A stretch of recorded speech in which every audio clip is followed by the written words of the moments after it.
श्रीमद् वाल्मीकि रामायणे बालकांडे सप्तदशः सर्गः। महर्षि वाल्मीकि जी द्वारा विरचित रामायण के बालकांड का यह 17वां सर्ग है।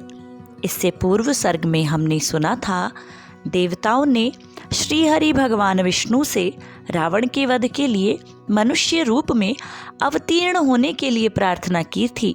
साथ ही हमने राजा दशरथ जो पुत्रेष्टि यज्ञ कर रहे हैं, उस यज्ञ से उन्हें खीर की प्राप्ति हुई है। उस खीर को राजा ने अपनी 3 रानियों में विभाजित कर दिया है। उस खीर का पान करने के बाद सभी रानियां एवं राजा बहुत प्रसन्न हैं। आइए अब जानते हैं 17वें सर्ग की कथा का संक्षिप्त सार। ब्रह्मा जी की प्रेरणा से देवता आदि के द्वारा विभिन्न वानर यूथपतियों की उत्पत्ति का वर्णन इस सर्ग में किया गया है। आइए विस्तार से श्रवण करते हैं।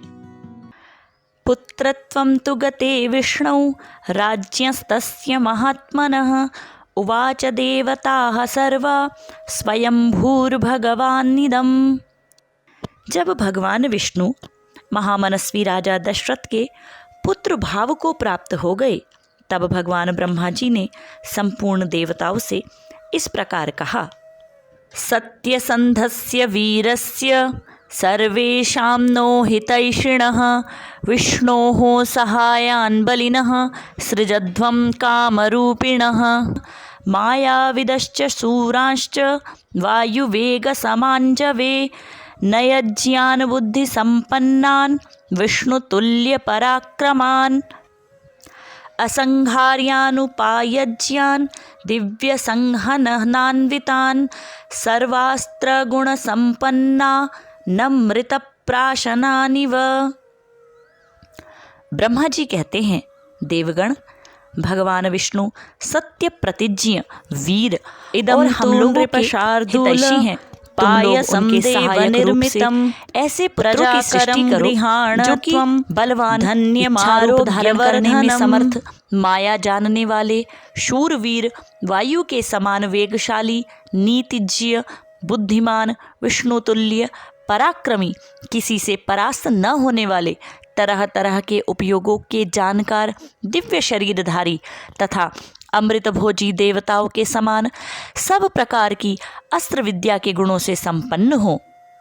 यहाँ पर ब्रह्मा जी के कहने का तात्पर्य है कि विष्णु जी स्वयं सत्य प्रतिज्ञ वीर तो हैं ही, लेकिन जो देवताओं की शक्ति है, सामर्थ्य है, वह सब भी जो बालक उत्पन्न होने वाले हैं, उनके शरीरों में, उनके मनों में, उनकी आत्माओं में आनी चाहिए।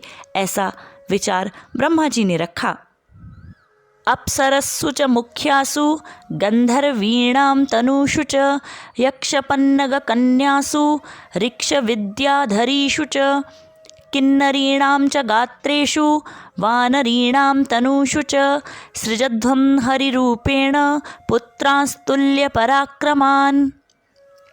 प्रधान प्रधान अप्सराओं, गंधर्वों की स्त्रियों, यक्ष और नागों की कन्याओं, रीछों की स्त्रियों, विद्याधरियों, किन्नरियों तथा वानरियों के गर्भ से वानर रूप में अपने ही तुल्य पराक्रमी पुत्र उत्पन्न करो।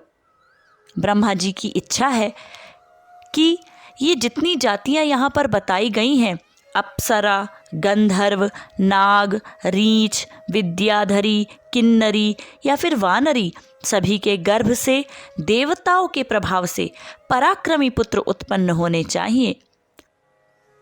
पूर्वमेव मया सृष्टो जाम्बवान् ऋक्षपुङ्गवः जृम्भमाणस्य सहसा मम वक्त्रादजायत। मैंने पहले से ही ऋक्षराज जाम्बवान की सृष्टि कर रखी है। एक बार मैं जम्भाई ले रहा था, उसी समय वह सहसा मेरे मुंह से प्रकट हो गया। ते तथोक्ता भगवता तत्प्रतिश्रुत्य शासनं जनयामासुरेवं ते पुत्रान् वानररूपिणः। भगवान ब्रह्मा के ऐसा कहने पर देवताओं ने उनकी आज्ञा स्वीकार की और वानर रूप में अनेकानेक पुत्र उत्पन्न किए। ऋषयश्च महात्मानः सिद्धविद्याधरोरगाः चारणाश्च सुतान् वीरान् ससृजुर्वनचारिणः।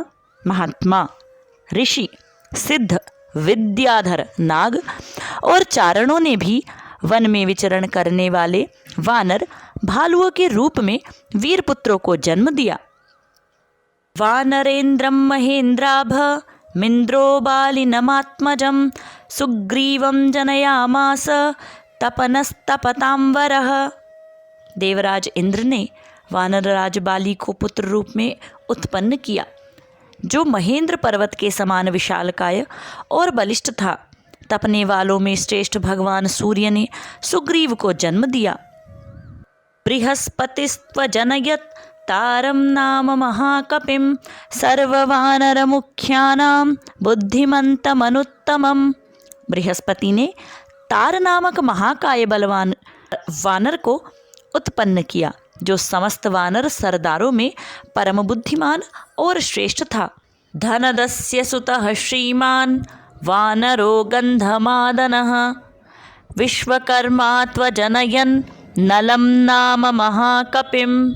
तेजस्वी वानर गंधमादन कुबेर का पुत्र था। विश्वकर्मा ने नल नामक महान वानर को जन्म दिया।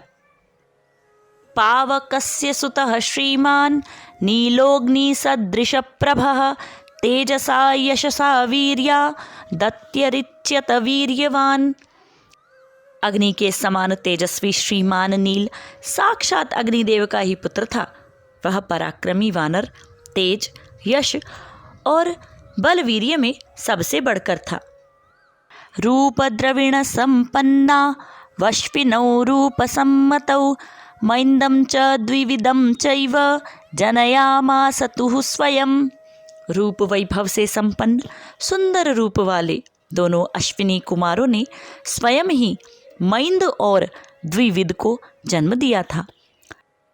वरुणो जनयामास सुषेणं नाम वानरं शरभं जनयामास पर्जन्यस्तु महाबलः। वरुण ने सुषेण नामक वानर को उत्पन्न किया और महाबली पर्जन्य ने शरभ को जन्म दिया। आपने देखा, इस सर्ग में बताया जा रहा है किस देव की कृपा से किस शक्तिशाली वानर का या मनुष्य का जन्म हुआ है। इस सर्ग को अभी यहीं पर विराम देते हैं। आगे किसकी उत्पत्ति किनसे हुई है, इसका अगले भाग में श्रवण करेंगे।